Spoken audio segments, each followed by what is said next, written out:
The 5 million experiment that went wrong.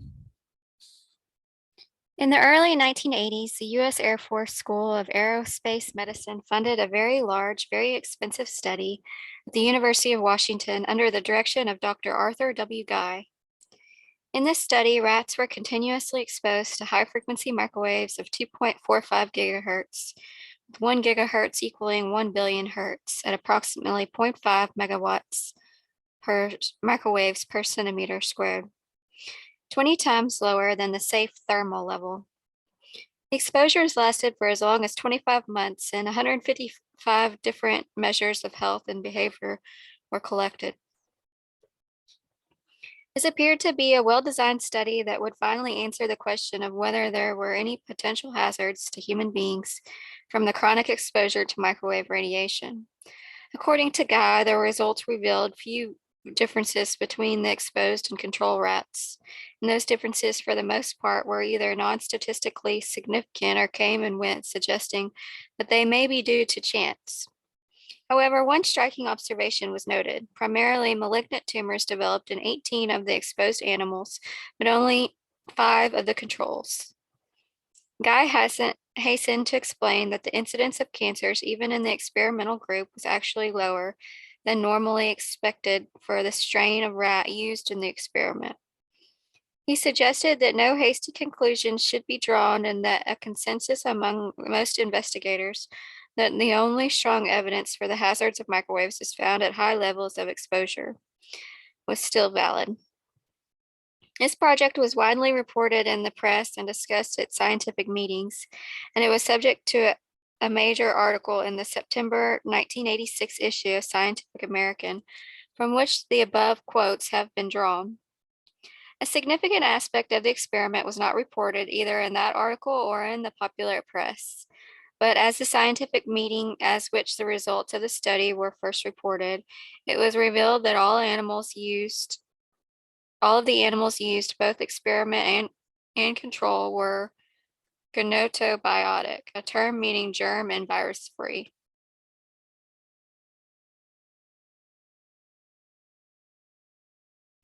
This circumstance alone was responsible for a major part of the $5 million cost of the project. To produce gonotobiotic animals, the young must be delivered by cesarean section under the strictest possible sterile operating room conditions, much more stringent than those in the operating or delivery rooms for people. Following delivery, the animals must be raised and then housed in totally sterile environments for the duration of the experiment. This type of environment is akin to decontamination rooms used to house the astronauts after they return from the moon, or the bubbles within which children born without immune systems are housed. The use of gonobiotic animals seemed to be not only totally unnecessary, but undesirable as well. Neither we nor the laboratory rat normally live in a sterile world, devoid of bacteria or viruses. On the contrary, we live surrounded by uncountable numbers of organisms. We generally do not get sick unless we are injured and bacteria enters the body through the wound, or unless our immunity is inadequate and we get a communicable disease or infection. An experiment on germ and virus-free animals has no relevance to the real world. This point becomes even more apparent when 2 established facts are considered.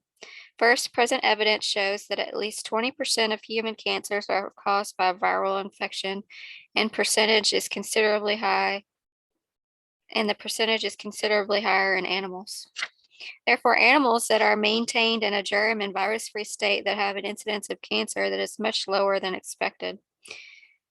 Second, it is well established that the exposure to any abnormal electromagnetic field produces a stress response. So if the exposure is prolonged, the stress response system becomes exhausted and the competency of the immune system declines to below normal. In such a state, animals and humans are more susceptible to cancer and infectious diseases. One can only conclude that the experiment at Washington was deliberately designed to sharply reduce the incidence of cancer and infectious diseases in the exposed animals. There can be no other reason for the requirement that the animals be gonobiotic. Therefore, if we knew these facts in advance and we wanted to set up a scientific project to expose animals to microwaves for a long time, but we were required to get negative results, we would have only one choice: to use germ and virus-free test animals. Being gonobiotic, both for the unexposed control animals and the exposed experimental animals, would be protected against the usual dangers of infection and cancer. In Guy's study, the fact that the experimental animals had a lower than normal incidence of cancer was totally expected. What was unexpected and highly significant was that even with this protection, the cancer incidence in the animals exposed to microwaves was 4 times in that control animals. The well-designed experiment that should have proved that microwaves are safe fell into a trap, and the nature of the trap is revealed by the types of cancer that occurred in the experimental group. These were mainly limited to cancers of the pituitary, thyroid, and adrenal glands. These cancers were accompanied by a significant number of pheochromocytomas, which are benign tumors of the adrenal glands. There are no significant cancers of any of the usual tissues. The experiment was designed to prevent the results of stress, but the planners forgot that it would produce stress, because stress resistance is mediated chiefly through the 3 glands just mentioned. We must conclude that the microwave exposure produced an extremely high level of stress, so much so that the resultant prolonged hyperactivity of these glands led to their becoming cancerous. Considering the extreme stress experienced by the exposed animals, if the animals had been normal, rather gonobiotic, the entire experimental group would have died of infection or cancer long before the close of the experiment.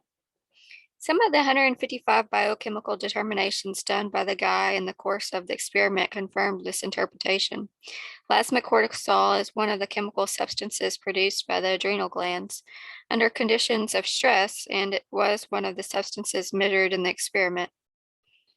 At the start, the plasma cortisol was equal in both the control and experimental groups in the early months of microwave exposure. However, cortisol in the experimental group was elevated above that in the control group, indicating that the experimental animals were reacting to stress. By the latter phase of the experiment, the plasma cortisol of the exposed animals was depressed below that of the controls, indicating that the stress response systems of the experimental animals had become exhausted. This result is exactly as expected for a condition of chronic stress. These data, which are buried in the multi-volume official Air Force report of the project, were first published in the July-August 1984 issue of Microwave News. The experiment was planned cleverly, but not cleverly enough. It clearly indicated that chronic exposure to microwaves at levels 20 times below the established safe thermal level produced profound stress and ultimately exhaustion of the stress response system. Because the experiment involved gonobiotic animals, this resulted only in a significant increase in cancers of the stress response glands. Had the experiment been performed under real-world conditions, the results would have been catastrophic for the exposed group of animals. The second thermal effects safety standard. In 1982, while the Guy study was going on, the American National Standards Institute, or ANSI, reviewed the original 10 microwave centimeters squared standard and revised it in light of new knowledge. This time, great attention was paid to the theoretical relationship between the wavelength of a radio signal and the length of human body. It was well known that if the length of the receiving radio antenna was made equal to the wavelength of the desired radio frequency signal, maximum energy would be obtained from the received signal. We say that the average human body is about 6 feet in length and frequency range of 80 to 100 million hertz, or 80 to 100 megahertz, would overlap both above and below 6 feet. These should be maximally absorbed by the human body, resulting in greater than expected heating effects. This frequency range just happens to overlap the 88 to 108 megahertz frequency band used for commercial FM radio. Therefore, with nothing more than a theory, no actual experiments were done to prove or disprove this concept. ANSI adopted a new standard that was frequency dependent, but was still based on the thermal effects concept alone. As a result, the recommended safe levels for exposure to FM were reduced sharply.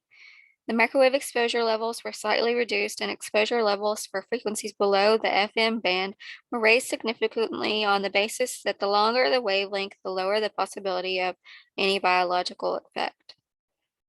While Guy's data disproved the idea that only thermal effects were possible, that concept still prevails at this time, and all levels recommended as safe are based on the theoretical production of heat in the exposed body. One can only conclude that the ANSI standards are not based upon scientific data and are, therefore, invalid. Microwaves and genetic effects. While Heller's and Teixeira's pintos garlic root tips seem to be a long way away from the human being, mice are uncomfortably closer. In 1983, Doctors E. Manikowska, Surska, P. Surska, and W. Leach of FDA's Center for Devices and Radiological Health Exposure reported the effect on the reproductive cells of male mice of exposure to microwaves. They found that the sperm production decreased with a short exposure, 30 minutes per day for 2 weeks, to a non-thermal level of microwaves, and that this was accompanied by significant abnormal changes in the structure of the chromosomes of the sperm. In addition, when the exposed male mice were mated with unexposed females, a significant increase in fetal loss was found. The researchers concluded that the chromosomal abnormalities were produced by the microwave exposure at dose rates far below those producing a heating effect. Furthermore, they noted that the mechanism appeared to be a direct effect of the microwaves on the chromosomes themselves. The most overt expression of genetic defects in human beings is the birth of a child with developmental defects. It is popularly believed that this can only occur if someone in the family has had a similar defect, which has been inherited by the child. However, this is not true. Chromosomal changes in the germ cells or the fetus can be produced by external causes. In a recent study, Dr. Catherine Nelson and Lewis Holmes of Boston Brigham and Women's Hospital surveyed 69,277 newborn infants and identified 48 with major developmental malformations. Of these, 16 had no family history of such problems, and the malformations thus appeared to be a result of spontaneous mutations. Since the infants surveyed were born during the years 1972 to 75 and 79 to 85, it appears at this time that at least 30% of genetic developmental defects in human infants are the result of some external cause. Ionizing radiation, X-ray, for example, is one such cause. The work of Heller and Manikowska-Surska et al. Suggests that abnormal electromagnetic radiation may have the same effect. In that light, the reports of relationship between Down syndrome's specific chromosomal abnormality and microwaves are interesting. In 1965, Dr. A.T. Sigler reported in the Bulletin of the Johns Hopkins Hospital that children born to fathers who were military radar operators had significantly higher incidence of this disease. 12 years later, Dr. B.H. Cohen, also of Johns Hopkins, reported that further study did not confirm these findings, but concluded that the link between microwaves and Down syndromes could not be ruled out. Over the past few years, Vernon, New Jersey, a little town of about 25,000 in the northern part of the state, has become front page news. On the basis of the numbers of microwave transmitters, Vernon ranks fifth in the nation behind New York, Chicago, Dallas, and San Francisco. The incidence of Down syndrome cases in Vernon is nearly 1,000% above the national average. Investigations have been done by the Environmental Protection Agency, the Centers for Disease Control, and the New Jersey Department of Health on the possible link between the excess microwave exposure and the excess incidence of Down syndrome and other birth defects, but nothing has been found. The citizens group that initially raised the issue charges that the investigations have been botched and that the issue has been politicized. My review of the investigation reports support that the townspeople contention. See the resources section for this chapter. Microwaves and brain tumors. In 1985, Dr. Rui Lin of Maryland Department of Health reported on an epidemiological study of people whose occupations would expose them to higher levels of electromagnetic radiation than would be experienced by the general public. He found that a significantly greater number of the exposed group developed cancer of the brain. Lin also reviewed a study conducted by the U.S. Navy following the Korean War that evaluated a possible link between brain tumors and microwave exposure. The Navy had compared the rate of brain tumors among people who were radar operators with the rate among members of another group of the Navy personnel who were not exposed to radar. The researchers had found no difference and had concluded that there was no relationship between radar exposure and brain tumors. Lynn's review of this study revealed that the control group in the Navy study had actually been exposed to radar to the same extent as the experimental group. Therefore, the Navy's conclusion was based upon the biased data. Lynn recalculated the Navy data using an appropriate control group and found that there had been, in fact, a significant increase in brain tumors in the exposed group of personnel. Shortly after Lynn's report was published, doctors Margaret Spitz and Christine Cole of the MD Anderson Hospital in Houston, Texas, reported that children of fathers employed in occupations with electromagnetic field exposure were significantly increased risk of developing brain cancer before the age of 2. This was a particularly chilling report because the children themselves were never exposed, either in the uterus or following birth. The only way they could have had a higher than expected incidence of brain tumors was if their father's genes had been altered by the microwave exposure and had been passed on to children in the same fashion as the Manikowska-Surska's male mice.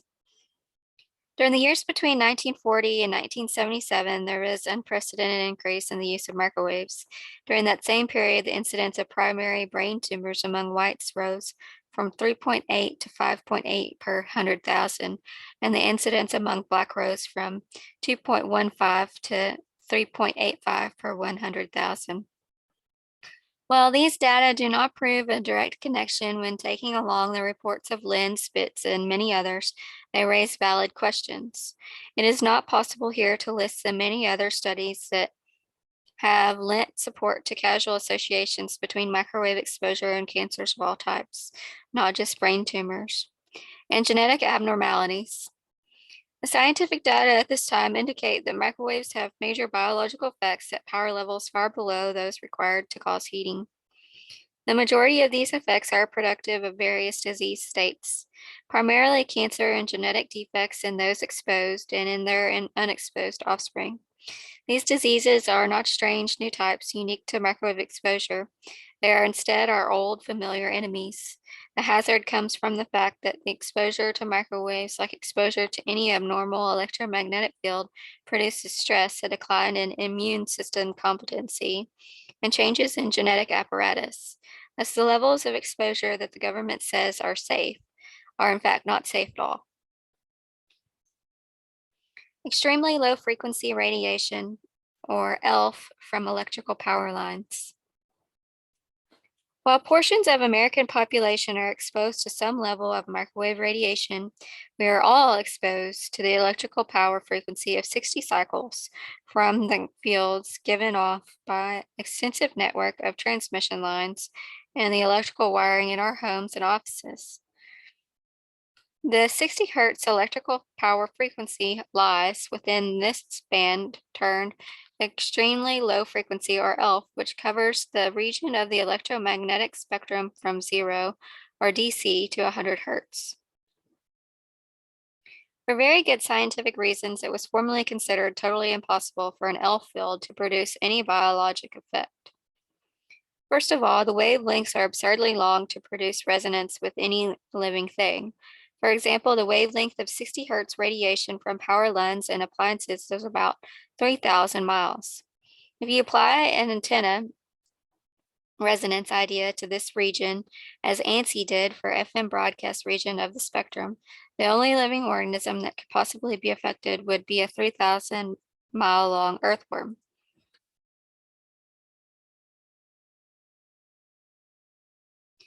Second, because the power in any electromagnetic field is roughly directly proportional to the frequency, it follows that the 60 Hz fields of power lines have an extremely low energy content. As a result, the fields from the electrical power systems were declared absolutely and positively safe. However, these ELF fields have some interesting properties. They may be transmitted great distances in the cavity between the surface of the Earth and the lower levels of the ionosphere, and they penetrate into the ground and the oceans with ease. These properties came to the attention of the U.S. Navy in the mid 1960s when the nuclear missile submarine fleet was being expanded. There was a need for a way to communicate with these vessels around the world without their having to come to the surface and reveal their positions. Because of the unique transmission properties of ELF fields, the Navy decided to try using them for this purpose. A very large antenna system with the code name Sanguine was constructed at Clam Lake in rural Wisconsin. It was designed to operate either at 45 or 70 hertz, just above and below the 60 hertz power frequency. Despite its location in the mid-continent, the Sanguine antenna was able to communicate with submerged nuclear submarines that were as far away as the Indian Ocean. Flushed with this success, the Navy proposed to build a truly enormous antenna, which would be buried in the ground under the entire northern halves of Wisconsin and Michigan. This project raised considerable public opposition and political interest, and the Navy was required to conduct scientific studies to evaluate the possible biological hazards to crops, livestock, and human beings. These studies were completed in 1973. The Navy recruited a committee of outside experts, of which I was one, to review the results. We met in December of that year at the Naval Medical Research Institute in Washington, D.C. While a number of results reported to us were positive, one was particularly disturbing.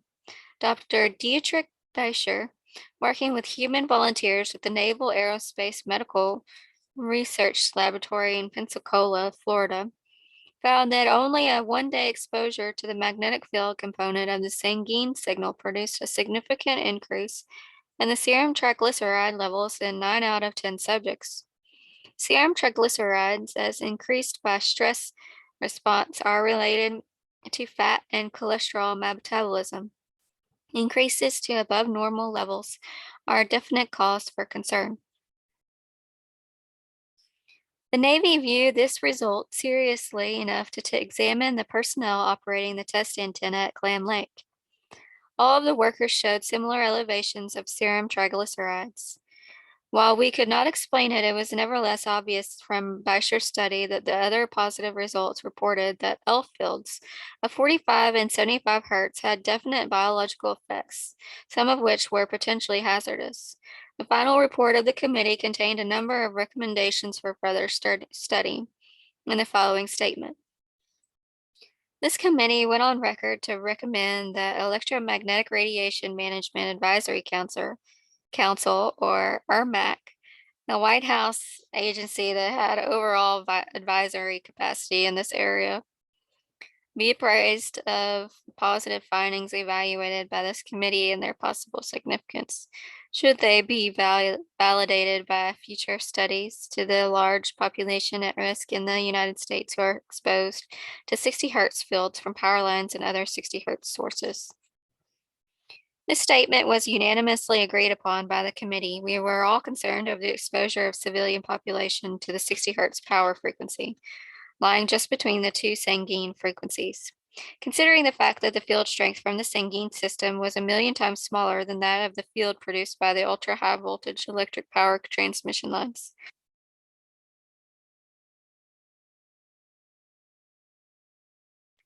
We concluded that large numbers of civilians living in the United States might currently be at risk from these facilities.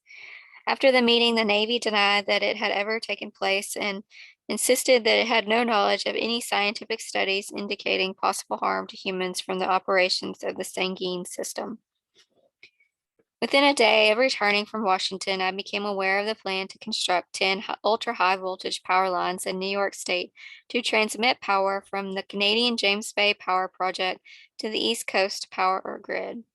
I wrote to the New York's Public Service Commission, the agency with approval authority over the electric utilities in the state, notifying them that the Navy had substantial evidence for possible harm to the human population in the vicinity of the proposed lines.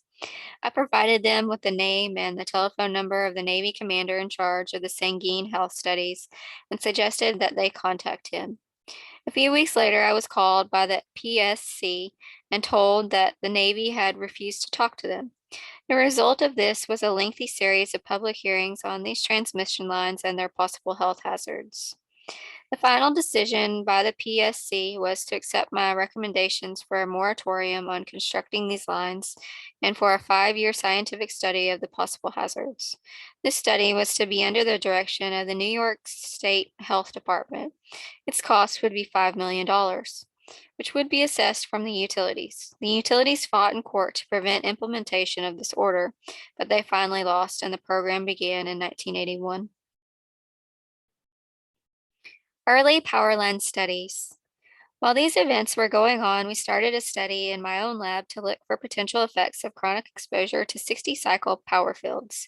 We exposed rats continuously to a 60 hertz electric field for 3 generations, and we determined the infant mortality rate and average body weight of the offspring from each generation. We found obvious significant differences between experimental and control animals in each generation, with the exposed animals having higher infant mortality rates and lower birth weights than the unexposed controls. These results were identical to those found in rat populations that were continuously subjected to stress. During this time, I received an interesting letter from British physician Dr. F. Stephen Perry, who worked for the British National Health Service as a family practice physician in a relatively rural area of England. He had observed that his patients who lived near electric power lines appeared to have a higher incidence of mental disturbances and suicide.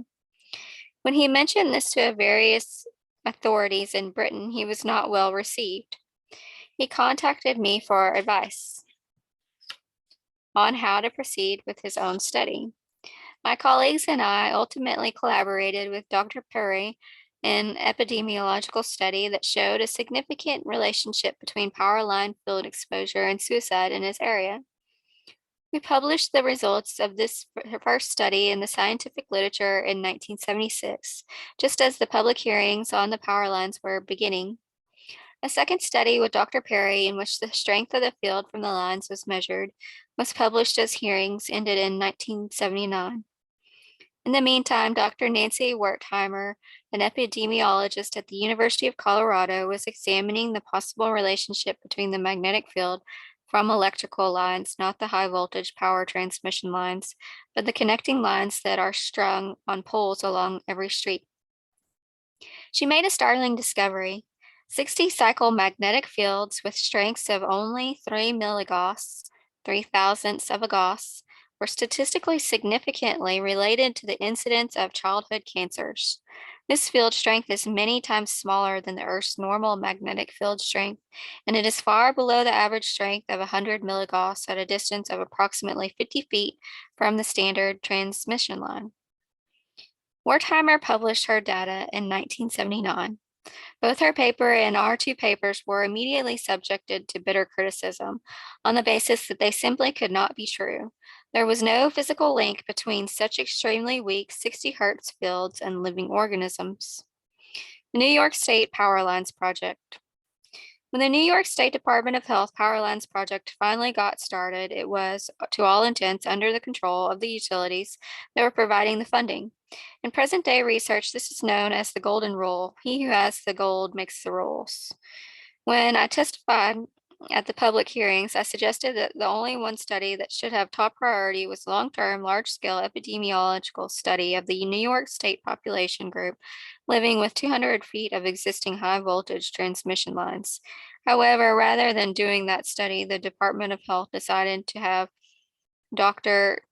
David Savitz of the University of North Carolina repeat the Wertheimer study of the Denver area.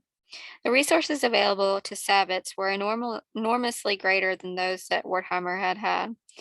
and I believe that this replication of her study was undertaken with the expectation of disproving her results. After 5 years and the expenditure of almost $500,000, Savitz obtained the same results as Wertheimer. He reported that 20% of childhood cancers appeared to be produced by exposure to 3 milligauss power frequency magnetic fields. The results of the New York State Power Lines project were released in 1987.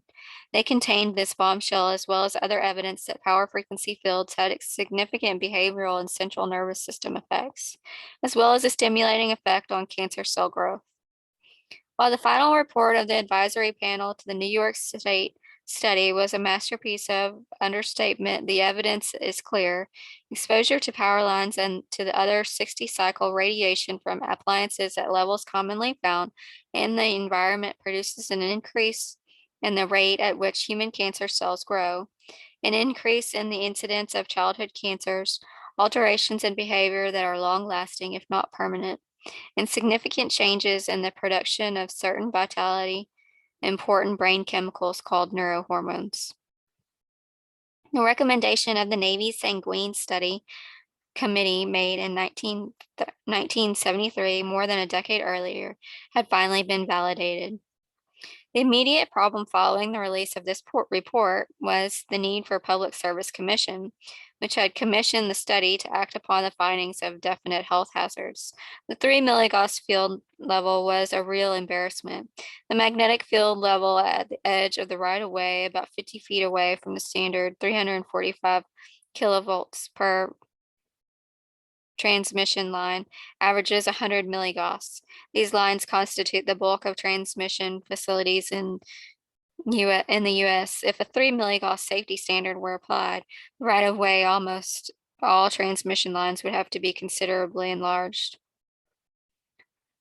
In addition, many of the distribution lines generate similar strength fields in adjacent residences, and their power would have to be significantly reduced. The PSC is set a safe level of 100 milligauss, claiming that the public had accepted this level of risk. This was nonsense. The public had been unaware of any risk before these studies became common knowledge, and even after that, the public was told that while some risk might be present, further research was necessary. The public was never asked if it accepted any such risk.